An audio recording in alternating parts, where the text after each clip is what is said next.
Hey, it's Chuck Dixon back to talk to you about what I do for a living. And what I do for a living is I write comic books. Except once a week, I stop by here to answer your questions about what it is I do for a living. And let's start with a good one.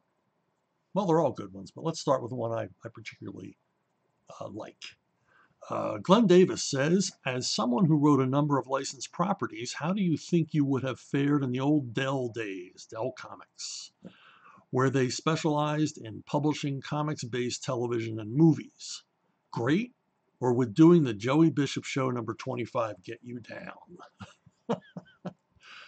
Dell Comics was an extremely successful comic book publisher, selling millions and millions of copies of comics a month from their very own comic book racks.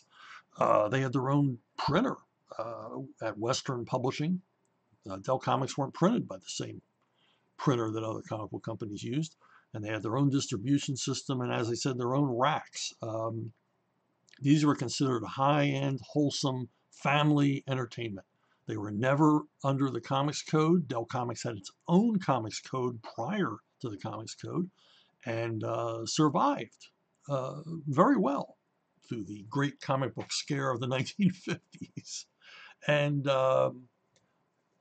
as Glenn pointed out, it was mostly licensed stuff. There were some original properties created by Dell, but mostly licensed. A lot of Disney, Warner Brothers cartoon characters, Terry Toon characters, little Lulu, Uncle Scrooge, the whole funny animal thing. And they would do TV and movies as well, working off of movie treatments and screenplays.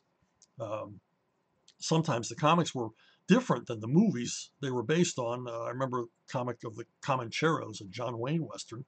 The comic book had a downer ending. The movie didn't have, because the writer of it, I believe it was Paul S. Newman, was working from a screenplay of a film still in production.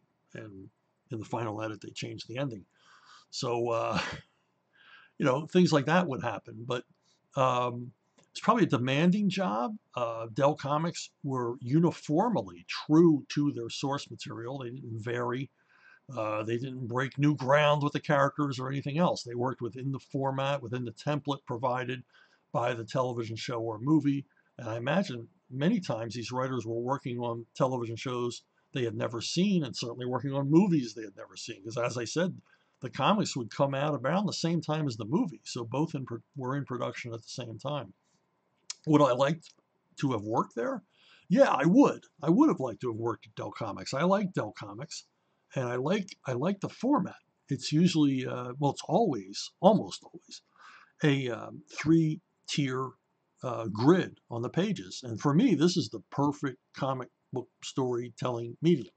It is a series of static images in a grid pattern, artwork and words in captions and balloons to carry the story. I mean, this is the purest form of comics, in my opinion, and I would have adapted to it readily. Any artist who's ever worked with me will tell you of my mad love affair with the six-panel grid and how I feel it is the best way to tell a story.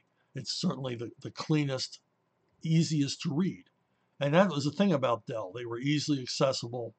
They were, you know, presented for a universal audience. So they were easy to read. They weren't confusing.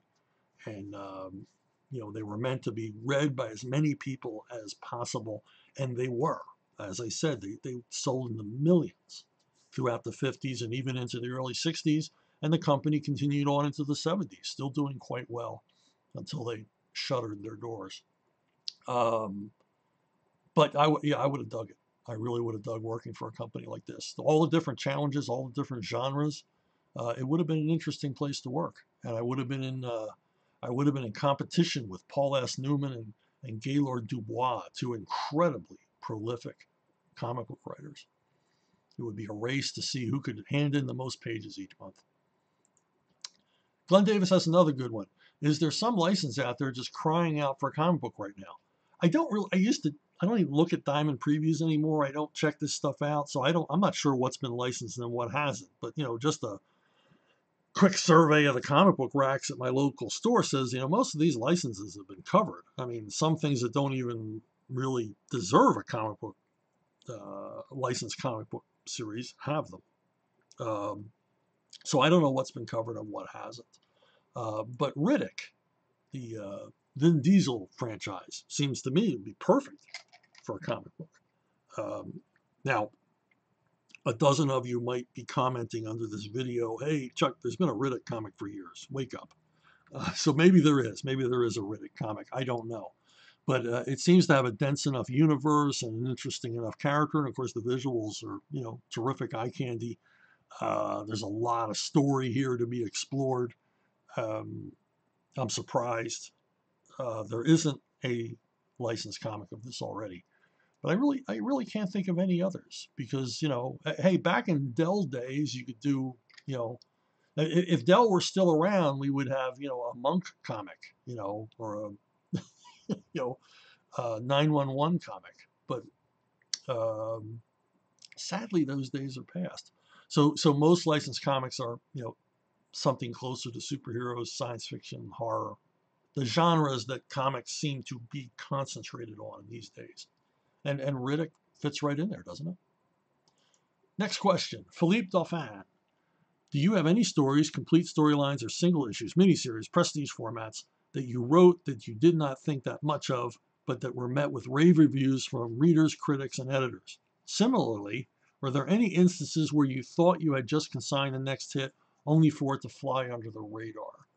I can't think of any stories that I did that got like what I believe undue attention because I really I don't anticipate ahead of time how popular something's going to be. I don't anticipate its reception. It's comics. You just sort of throw it out there and you hope for a positive reaction. So as long as I didn't get negative reactions, I was fine. But I did get negative reactions. As I've related, some of you are probably laughing if you've watched more than one of these videos. As I've related before, Captain Fear, the reimagined DC character, reimagined as a Batman villain, was an enormous disappointment for Graham Nolan and I. We still think it's our ultimate Batman story because I think it was a 3-issue arc in Detective. It had all the elements of what Graham and I believe a great Batman story needed. It had a new theme villain. It had interesting crimes. It had humor. And most importantly of all, well, it had a mystery to solve. And but most important of all those things was it had a trap. That Batman was placed in a trap that he had to use his wit, intellect, and will to escape from. And it was met with scorn by our Batman editors. Not Denny. Denny didn't weigh in, but the young junior woodchucks that worked under him, they hated the story. They thought we were, being funny, and we weren't. We were doing, it wasn't a parody. It was an earnest, ultimate Batman story, and they didn't like it. And so Captain Fear could never appear again. And unfortunately, for Graham and I, we had set Captain Fear up earlier than even our editors knew of. We had established a neighbor for Bruce Wayne, a guy in the next mansion over, named J. Devlin Davenport. And we were going to reveal, after maybe another Captain Fear arc, that J. Devlin Davenport was Captain Fear. But we never went anywhere with that. I continued to use J. Devlin Davenport in the Batman books, but, he was strictly the annoying neighbor who was constantly trying to get under Bruce's skin, and that's as far as that went. Now, another project that Graham and I worked on that we were kind of disappointed didn't get more attention was Joker, the Devil's Advocate. It was a hardcover book that we did, a graphic novel, standalone story, and we worked really extra hard on it. We spent days in New York together plotting it out and everything else. I've gone into more detail in a previous video about this, but, we put a lot of effort into every one of our detective issues, but this one was special to us. We wanted to do a classic standalone Batman Joker story that was set apart from the series. Unfortunately, DC's marketing, they sold it as hey, here's a more expensive comic book by the two guys who do the comic book every month. So they didn't make it the event that it should be. And I've spoken about this before. At DC Comics, they were adverse to promoting anything as an event unless Frank Miller or Alan Moore or Neil Gaiman had worked on it. They felt that they were the greatest creators who had ever worked in comics, and no one could ever equal their work. And so no other comics were worthy of the kind of marketing push that they got because it was all just, dreck. So we got to do the book basically because Denny O'Neil promised me we would be able to do it. He gave me his word that we would be able to do the special project, and then it was pretty much abandoned. And any of you other, creators who were working at DC in the 90s, you know what I'm talking about. You really had to push to get attention on a book.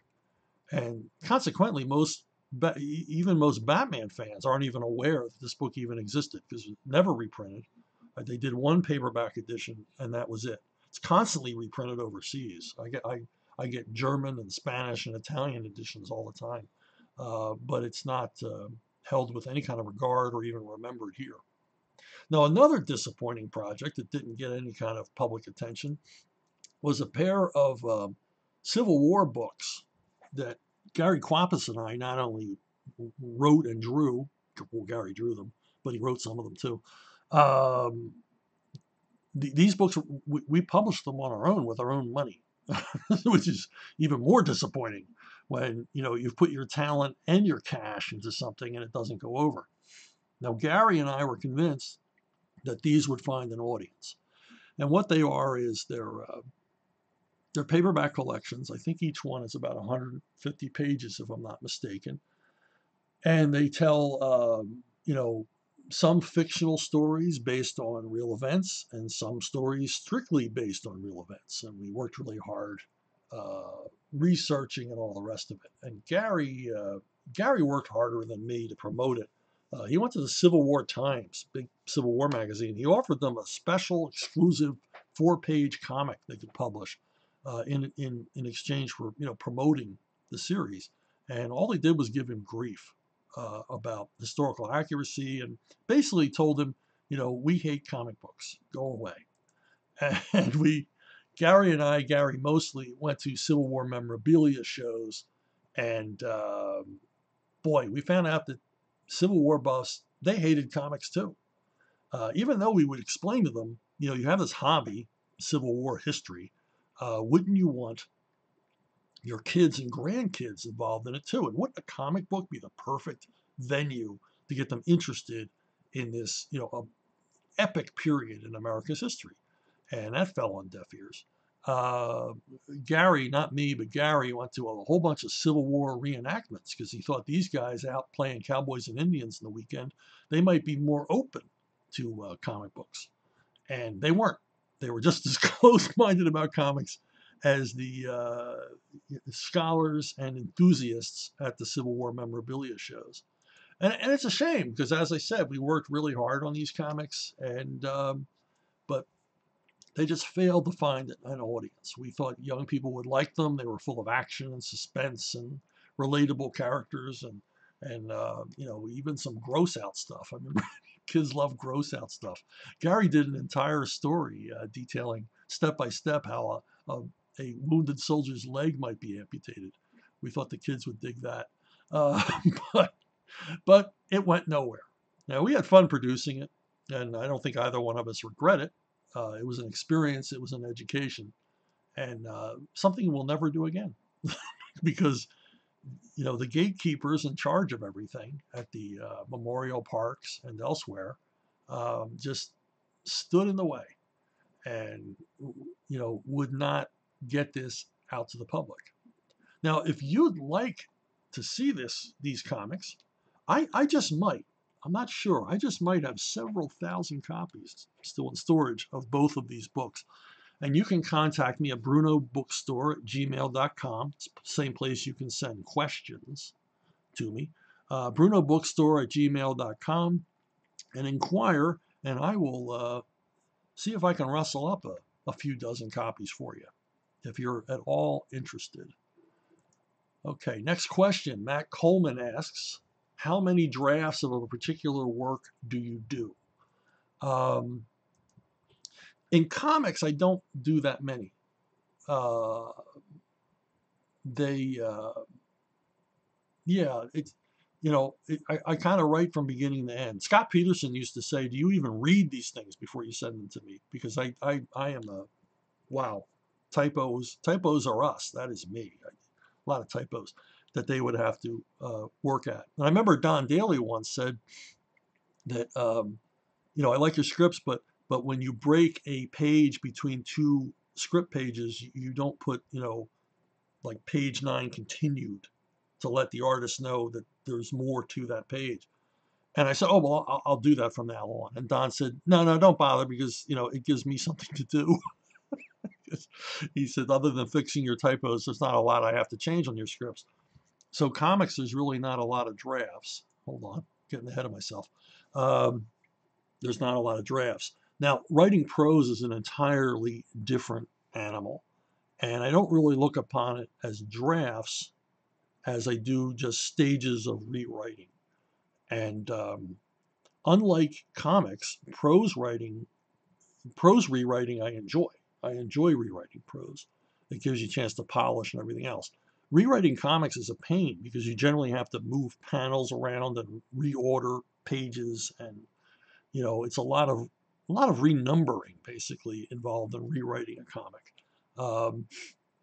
But prose rewriting is my favorite part of it.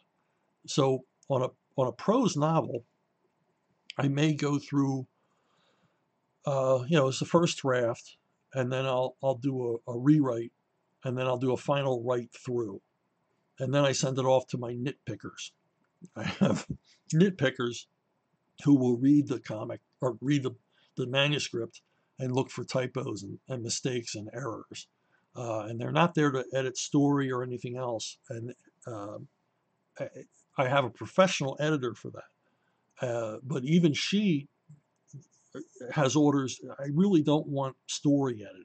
Unless I've made some glaring plot error, or the ending of my story makes no sense, or something is a little too obscure. I don't want any story editing. So it's, first draft, rewrite, write through, which is different than a rewrite, off to the nitpickers, corrections are made, and then off to the editor for final editing and formatting. So that's the different stages for prose. And of course, in comics, there's the other stage of the artist calling with questions, questions or suggestions for changes. That rarely happens. More so with people that I more closely collaborate with. So, next question. The dude without fear wants to know, I'm trying to become a writer because it was something I've always wanted to do. If you've never had anything published, whether in print or online, it seems impossible to get a gig. What advice would you give to someone who's never been published trying to break into writing? Well, don't try to become a writer. Just be a writer. All you need to write. I mean, somebody said to me recently, when I get my degree, I'm gonna start writing. Well, degree in what? Advanced imagination. All you need to write is a burning desire to tell a story, and you got a story in you, and you want other people to hear it. And your mom or your girlfriend, they're tired of hearing your stories, so you want to get out to a larger public.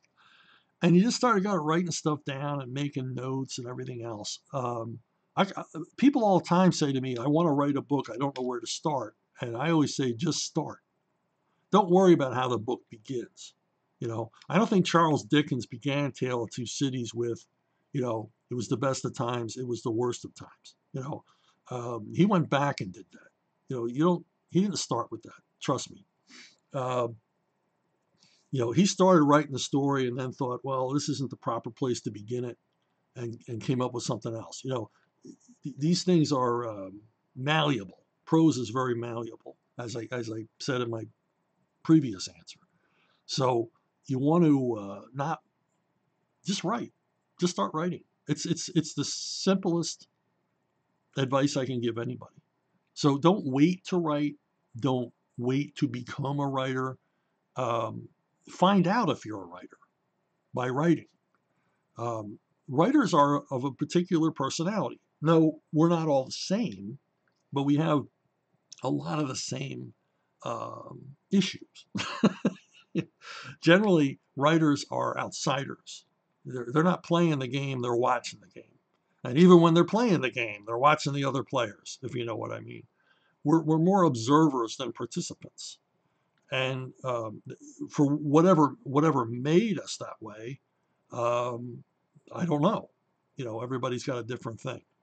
I mean, I think I know why I became a writer, why I am the personality I am, and the only thing you can do is lean into it.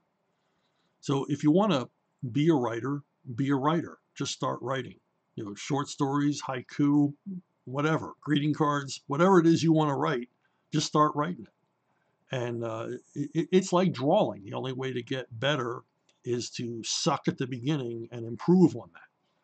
And so you got something to look back on and say, hey, I'm better now after a year of writing than I was before. There's a lot of aphorisms like you have to write 100,000 words before you become a good writer. I don't believe any of that kind of crap. Some people are just naturals. I don't think Jack London ever wrote a bad line. Some people are naturals, other people have to work at it. With me, particularly in prose comics, I didn't have to work that hard at. I understood comics, I understood the language, and it was just in my DNA to write them. I'd been exposed to them from an early age, and it just became a thing with me, an obsession. Prose, on the other hand, although I read tons and tons of books, prose was more difficult, mostly because of intimidation. And maybe that's what you're suffering here, a little intimidation. So be the dude without fear and just start writing. That's my advice to you. Bob Deese. Bob, I've known you for a long time. Is it Deese or Dice? I'm going to say Deese. It's German, right? Okay. Anyway, Bob. Bob says, interesting. I was surprised to hear you say The Punisher was not enormously popular. Are comics like Batman the comparison you're making? Yeah, comics like Iron Man are the comparison I'm making too. I mean, Punisher was always a character who sold better when he was in someone else's comic. Um, People seem to like him as a guest star or part of an ensemble more than they liked him in his own book. Now, I understand he supported 3 monthly titles in a magazine for a long time and endless specials and graphic novels and everything else. But part of that was Marvel trying to promote him as a character. And part of it was all of his books sold about the same amount. So they didn't sell great, but the people who liked the Punisher would buy every single one.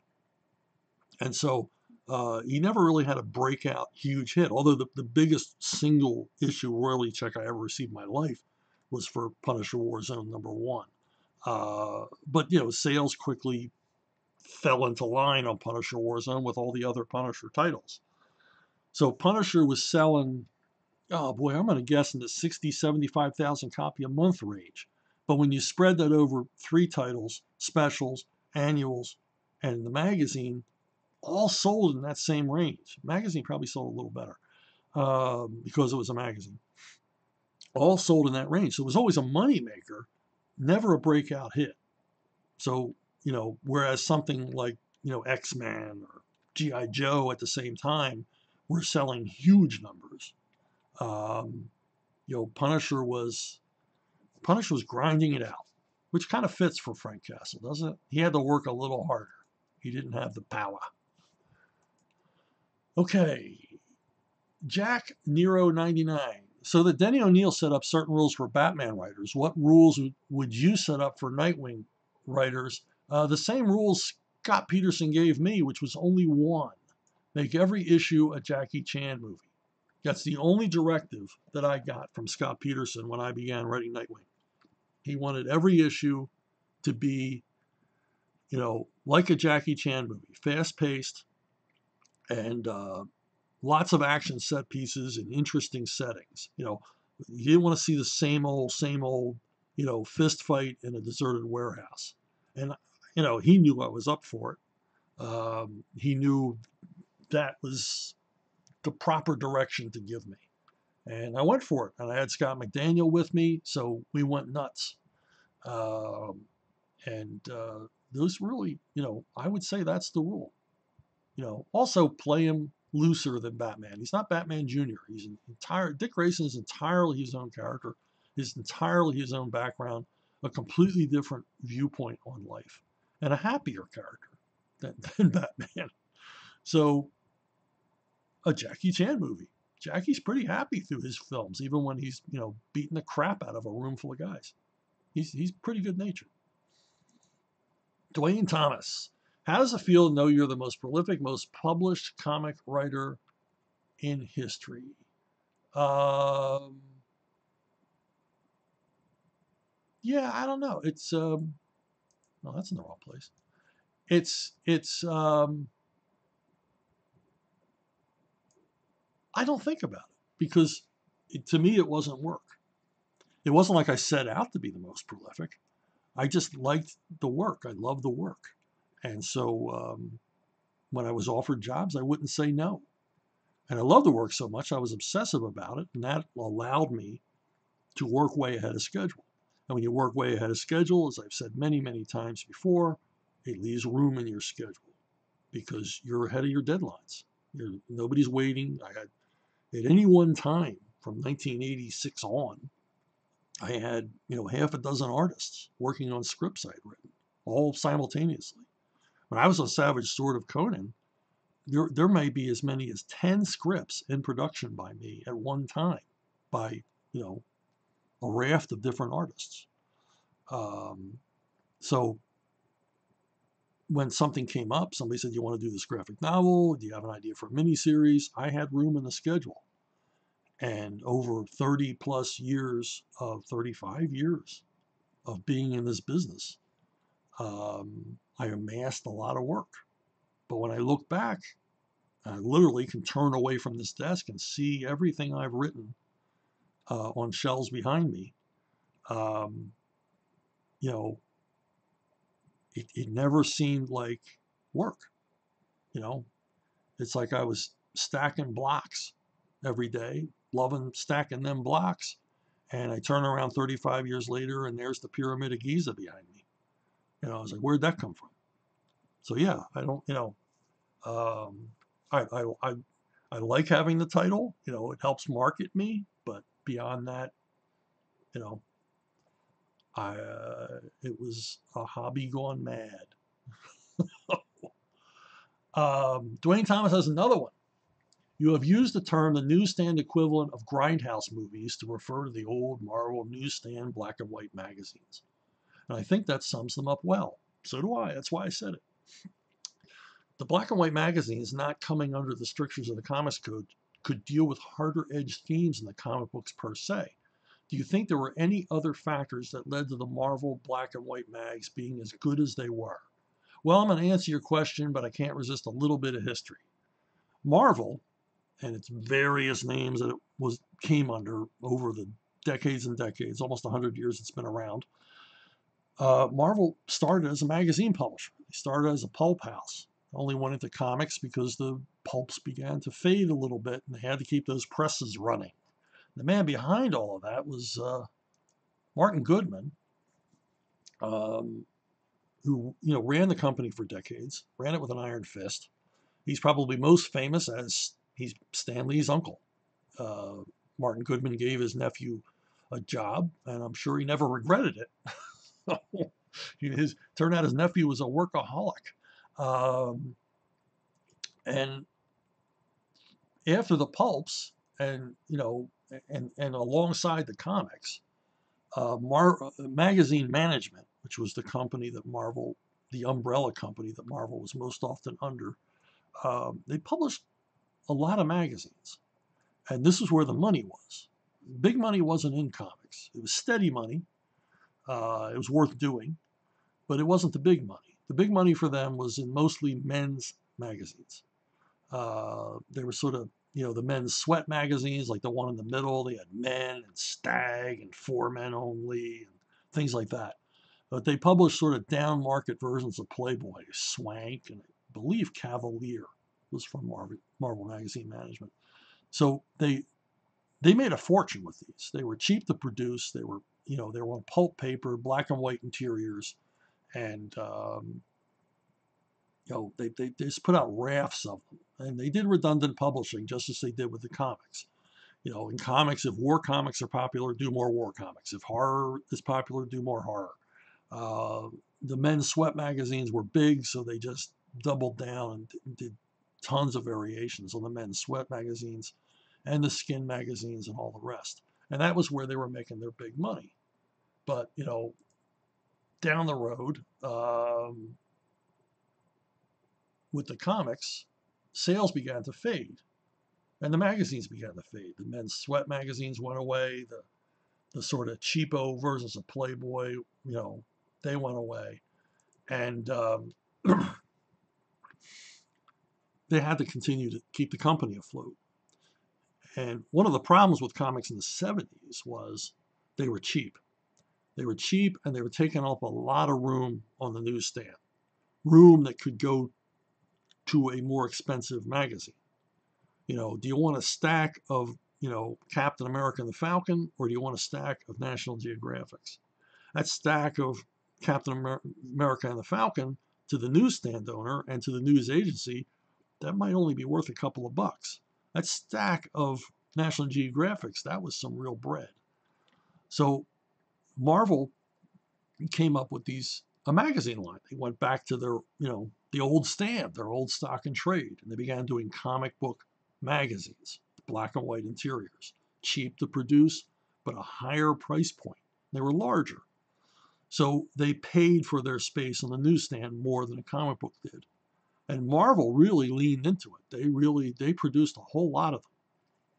Now, the quality in some cases was better than the color comics because being a magazine and being more expensive, they aimed at a more adult audience. And the stories are a little bit more sophisticated. And the art was certainly more lush. Because it was black and white, a lot of the artists were into it. They wanted to show off their skills. It was a larger format, black and white art, so why not? And if I'm not mistaken, they were paid more for the black and white magazines. The art was larger, and it was expected to be more detailed. And Marvel did quite well with these, for decades. I mean, from the 70s all the way into the early 90s, they published magazine format that did very well. I was on Savage Sword for about 5 years, and I know well that the sales were steady and the sales were good on the magazines. Often the Conan magazines well outsold the color comic, and they were more profitable because even though they were paying more for art, there was more content. They were cheaper to produce because they were printing them in black and white, so they could afford to pay, at the time, the top illustrators to do these covers. And it was a cool period. And as I said, they were grindhouse movies on paper. They really did reflect what was at the urban cinemas. Especially the genres, vigilante justice, horror, sci-fi, and all the rest. Now, at the time, DC experimented a little bit with magazines, but not very much, and they followed the trend toward more expensive product on the newsstand by turning out digests. They were smaller magazines, square bound. They were almost all reprints, so they were economical for DC to do, and it helped keep DC afloat. All of this was part of what Stan Lee called plateau marketing, which was trying to reach out to as many different age levels of readers as possible. Stan's idea was you start them with comics, you move them up to the magazines, and then, Epic Illustrated was the last stopping point. He tried to hold on to comic book readers for as long as he could. Basically try to hold on to comic book readers for a few years after they discovered the opposite sex. So that's it for this week, except I want to tell you about ArcToons. Uh, Now, when I'm recording this, ArcToons hasn't launched yet. So I'm hoping that as you're watching this, you're already aware that ArcToons has launched. It's a brand new comic book platform, digital comic book platform that with tons and tons of new material and older material from Archaven. And we're going to be producing these things weekly in installments, and it's been a blast to work on. I've gotten to explore a lot of different genres uh, and work with a lot of amazing artists. But we have a whole bunch of properties. In fact, we're producing pound for pound, by page, um, as much material, new material each month for ArcToons as DC and Marvel are for their entire monthly output. And you can look at it on any device, your phone, your laptop. You can even watch it on your television because these things are going to be high resolution. And the best thing about it is it's free. It's absolutely free. You can read everything on the site, everything on the service, on the platform for 0 cents. But if you want to support us, and this is how we're managing to do this stuff, and a lot of you have already been very generous, you can go to Patreon. You can subscribe to Archaven Comics. And basically, this is a fund that helps finance ArcToons and helps pay the artists for their work.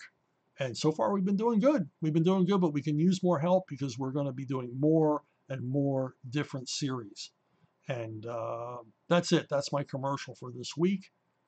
Thank you for listening. Thank you for watching, and I'll see you all down the road.